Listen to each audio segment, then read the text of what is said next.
Hello again, everybody. It's Evan Grant from the Dallas Morning News, dallasnews.com. I'm folding my arms. You have no idea the angst that goes through my head as I talk into this camera, trying to make sense to you. But I am your occasionally friendly, often grumpy Texas Rangers insider with another edition of This Week in Rangers Baseball, y'all. Don't be concerned about the fact that I appear to be in a dark place. My mood is bright, cheery, as you all always observe. But a week into the Ranger season, let's play a little game here of should you worry or should you not? It's a weekend. Let's have some knee-jerk reactions. Rangers are 4-2. They're going into a huge series, huge April. Big series with Houston. Every series with Houston is going to be a big series this year. Every series with Houston was a big series last year. Every series with Houston every year is going to be, for the foreseeable future, a big deal. But this is as good a rivalry as there is in the American League right now. Sorry, Red Sox. The Yankees don't really trifle with you these days. Anyway, coming off of Wednesday's win at Tampa, the Rangers are 4-2 going into the series with the Astros. Thursday is their last off day for 17 straight days. That's going to be a real stretch of challenge for the Rangers. Will tax their pitching staff some. Before we get into any of that, let's just go through everybody's favorite game show. Should I worry or should I not? I'm waiting for like theme music here. Whatever. Anyway, all right. So, should you worry about Jose Leclerc, closer in the bullpen? Yes, worry. Leclerc's stuff is better than it was at this point in time last year, but I'm just not certain that he is a consistent long-term big league closer. I just don't know if he throws enough strikes. And I think this is over-interpretation, right? You watch something, whether you're at a game or watching it on TV, but you do see Leclerc when he gets in trouble. You see a TV image of him, close up of him on the mound, and it is a guy who looks like he's a little uncertain. He's always a guy who is, look, he's never going to come in to a game with AC/DC blaring, and he's not going to grow a beard, and he's not going to put his hat on, crazy sideways. He's not there about the intimidation. He's there to make pitches. He's really serious about his art. I just think that while all closers are closers, usually because they were failed starters, and there's some inconsistency in their ability to command the strike zone. I do think he struggles to find that groove. When he's in the groove, he's really good, but I think it's hard for him to stay there, hard for him to get there, hard for him to stay there. And if Leclerc struggles in the closer's role, and look, he's had 3 appearances so far, one in which he was a little bit shaky, one in which he was not good, and Wednesday, in which he got a 4-0 lead going into the 9th inning, proceeded to allow a run, faced the tying run with 1 out. If he's not the closer, and I don't think the Rangers have the intention of pulling him out of the closer's role at this point in time, but I do think it has an impact on the entire bullpen. I've been over this before. You take him out of the back of the bullpen, and now you've got to move him into a much lower leverage situation. You're not going to take him if he's struggling from the 9th inning and put him into the 8th inning. You're going to put him in a much lower leverage situation. And so everybody has to move up.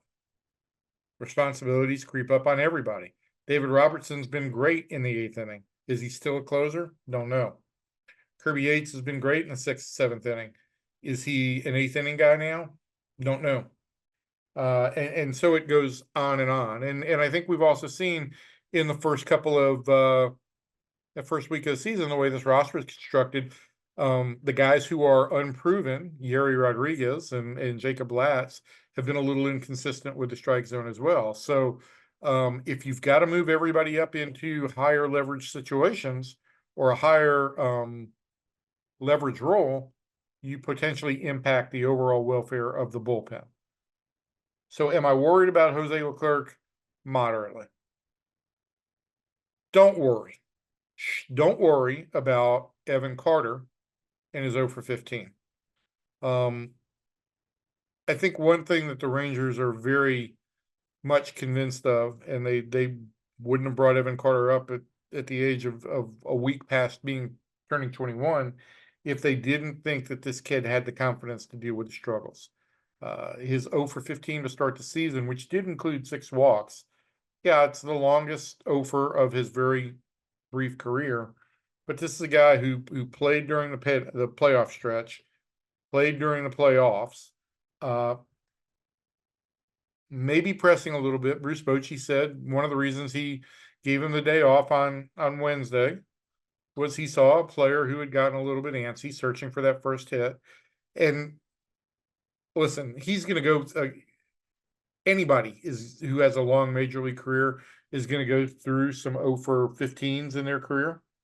But when you're a week into the season and you look up on the scoreboard and you see 0-0-0 for batting average, even if you see 389 for on base percentage, as it was entering Tuesday's game before we went 0 for 5 or 0 for 4, you want to get that first hit. And I don't know that nobody has said anything about this, but listen, you've got 2 highly touted rookies in the Rangers lineup. I think Evan Carter wants nothing but the best for Wyatt Langford. I think Wyatt Langford wants nothing but the best for Evan Carter. I also think you want to keep up with the other one. Wyatt Langford, the first week, seemed like he was doing something legendary in almost every game.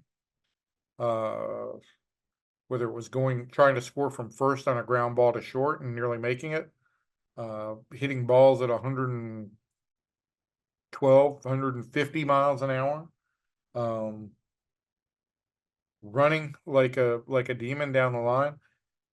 Everything he's done, it's brand new, it's fresh, and it's getting a lot of attention. And so I'm sure there's some level of Evan Carter who's like, I want to keep up with this. I want to be producing right out of the gate too. Not like he's wishing bad on Wyatt Langford, not like he's wishing he was doing better than Wyatt Langford, but I do think when you see another rookie in the lineup next to you, you certainly want to be able to perform at least at that level. So is there some antsiness? Yes. Will he work through it? I think he will. I don't think it's a long-term concern. I'm still a little bit uncertain. It's still a really small sample size.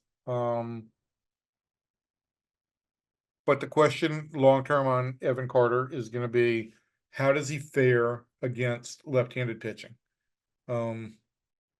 We'll see. He acquitted himself in the minor leagues very well against lefties.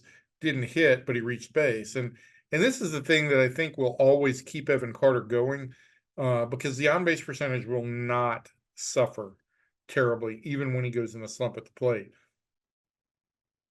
He knows he's got a way to reach base. He knows he's got a way to contribute.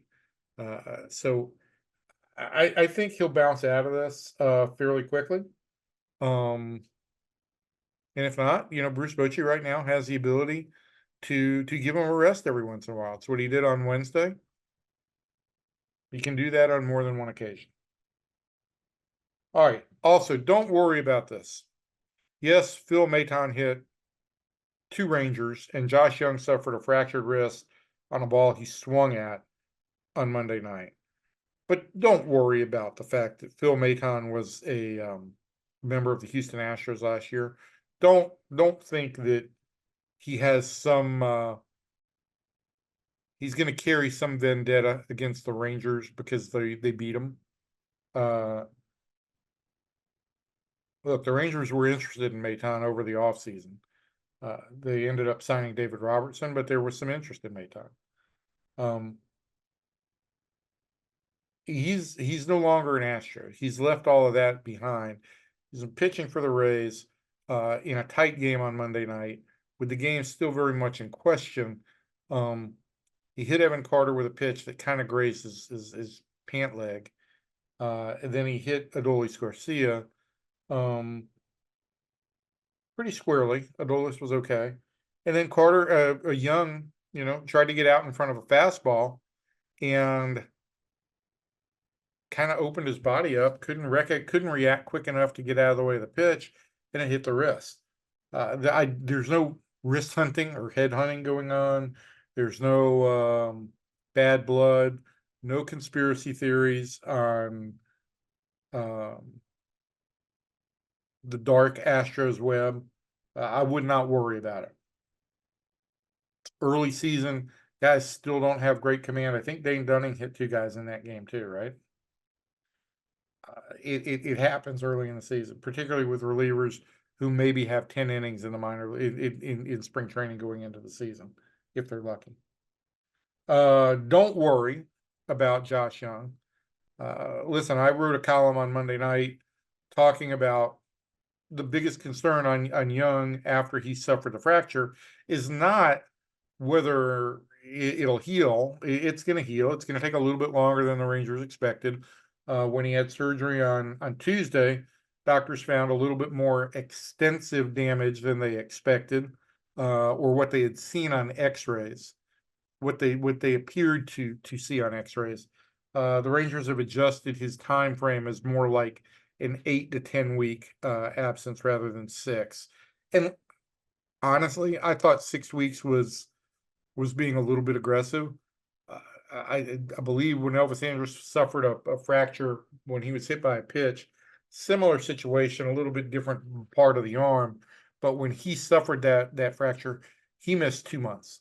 So I was operating under the assumption that in all likelihood Josh Jung would be gone for 2 months.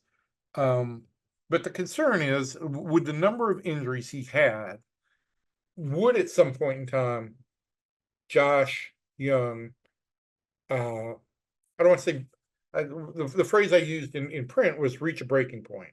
Would it wear on him mentally? Would the fact that he sat out pretty much all of spring training trying to get a calf muscle right, came back, played a week's worth of games, right back onto the sideline, is that going to frustrate him? Yeah, it's going to frustrate him a little bit, but I also will say this, that as a 26-year-old, Josh is he's long been a user of peak performance experts. He's long been very interested in the psychology of sport, and I think he's got all the coping mechanisms to deal with this. I think he's been tested already in the past. I think it's frustrating right now. It'll be frustrating for a while, but I think he's also very task oriented, very focused on the big picture. And I think with as much energy as he brings, he'll be focused on what he can do for the next 8 weeks, which is work to get better as soon as he gets clearance on the healing of the bone, and be supportive of his teammates. One thing that I thought was a great story this spring, talking about support, was that Josh went to Wyatt Langford before spring training started and asked him to live with him this spring. The point being that he wanted to make the transition to the big leagues as easy as possible for Wyatt. He didn't want Wyatt Langford to have to search for housing in Arizona, didn't want him to be living on his own in Arizona, wanted to be able to be present as a teammate, as a friend, and just, as a good dude for Wyatt. So I think he will take what his immediate role is in front of him, be supportive of his teammates. He's got a couple of young teammates in Carter and Langford. He can be there for them. He's got the two, and Justin Foskey, who just got a call up on Tuesday. He can be there for all of them. He can be a resource for all of them, as well as Ezekiel Duran and Josh Smith, who were splitting time at third base in his absence. So I'm not terribly worried about Evan Carter. Josh Young. I'm not terribly worried about Josh Young. Should you worry about the Rangers fielding? Worrying, strong word. But listen, they did give up 4 unearned runs on in Tuesday's loss at Tampa Bay, and it did remind me of just how good this team was in 2023 of A, fielding the ball, and B, mitigating errors when they were made. Rangers allowed 4 unearned runs on Tuesday. After an error by Jared Walsh, Andrew Heaney did not close out the inning, came with 2 outs. There was an opportunity for Heaney to pick up Walsh and not let the error linger. Couldn't. Yuri Rodriguez came in, couldn't get an out, then gave up a 3-run home run on a poor pitch. This is going to be a good fielding team. It's a very good fielding team. But my point here is the 4 unearned runs they gave up on Tuesday were more than any number of earned runs they gave up in a single game in 2023. They gave up earned runs in 28 games, the fewest in the majors. They gave up 33 unearned runs total, fewest in the majors. The point is, as good as this Ranger team will be when it comes to fielding, it's going to be hard to repeat how good they were last year. And that means there are going to be situations where they're going to have to either outslug opponents to make up for the errors and the runs that get accumulated, or pitchers are going to have to execute when they've been asked to throw extra pitches. And both of those things are stress points. Is it a breaking? Is it something that could potentially impact this team negatively? No, I don't think it's going to have a season defining impact, but I think it is something the Rangers need to be aware of. They spent a whole lot of time in 2023 on pitchers fielding practice and spring training. It was really important to them. They did spend a lot of time on it in 2024. I just think you have to make sure these are the kinds of things you have to stay on top of.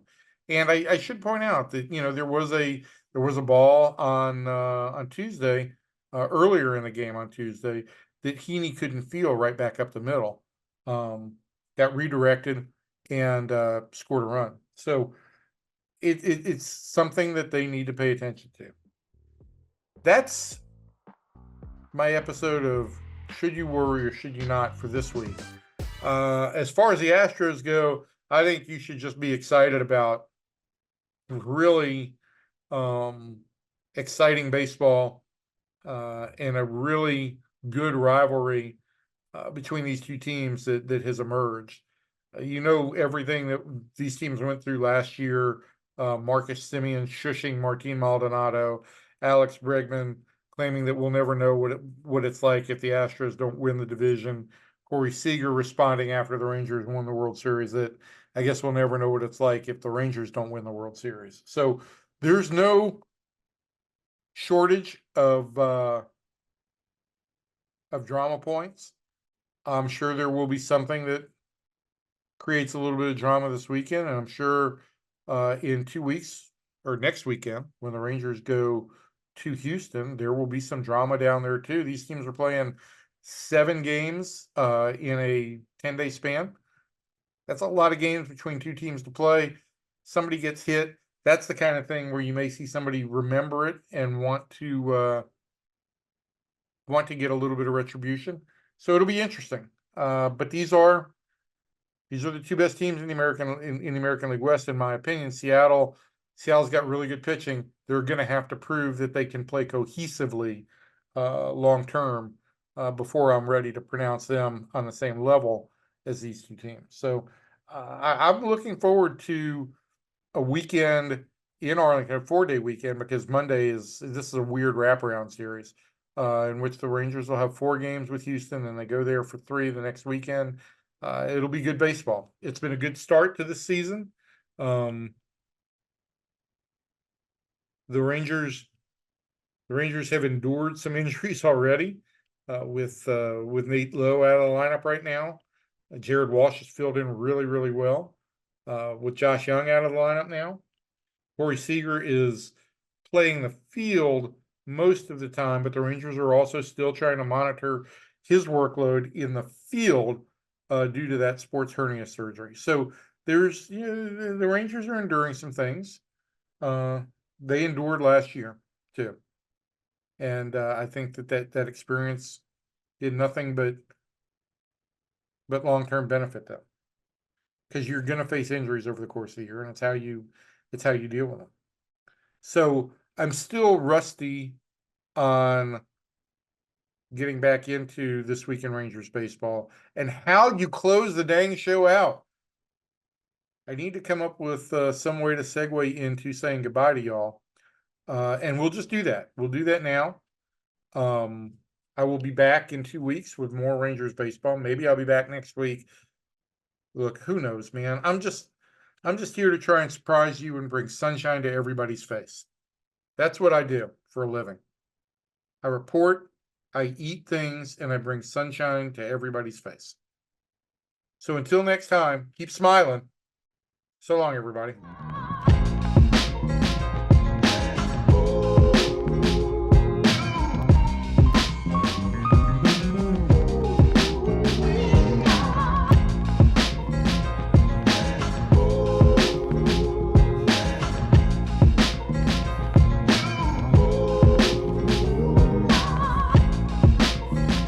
This is good video.